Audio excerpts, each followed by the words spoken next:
Patuloy naman ang pagpapalawak ng Department of Migrant Workers sa serbisyong hatid ng OFW Hospital, kung saan ilan sa mga kababayan natin ang nakikinabang na. Muli, si Bien Manalo. Mahigit 2 linggo pa lang ang nakalilipas nang maoperahan ang magsasakang si Tatay Benito sa OFW Hospital sa San Fernando City, Pampanga. Nagkaroon kasi siya ng bato sa gallbladder na pwedeng magdulot ng mas malalang komplikasyon kung hindi agad maaalis. Laking pasasalamat niya dahil wala siyang binayaran sa kanyang operasyon at maging sa kanyang mga gamot. Kung susumahin, posible aniyang umabot sa mahigit 100,000 piso ang kanyang babayaran kung sa pribadong ospital siya nagpa-opera. Benepisyaryo siya ng kanyang anak na OFW na nasa Qatar na nagtatrabaho roon bilang isang nurse. Napakalaking tulong sa mga tao, sa mga benepisyaryo ng OFW. Wala namang binabayaran, libre. Kaya dapat bigyan nilang pasasalamat sa OFW.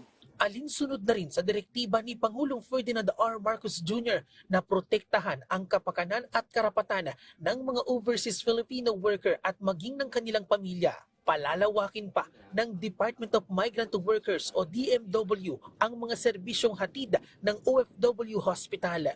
Sa ngayon kasi aabot na sa mahigit 200,000 pasyente ang naserbisyuhan ng ospital.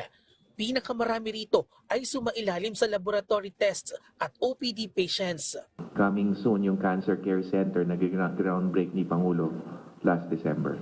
And the continuing effort under the President's leadership na patingkarin yung kombinasyon ng pangkalusugan, programang pangkalusugan para sa OFWs. Ilan sa mga serbisyong hatid ng OFW Hospital ay outpatient consultation, laboratory services, dentistry, pediatrics, surgical procedures, blood station services at marami pang iba.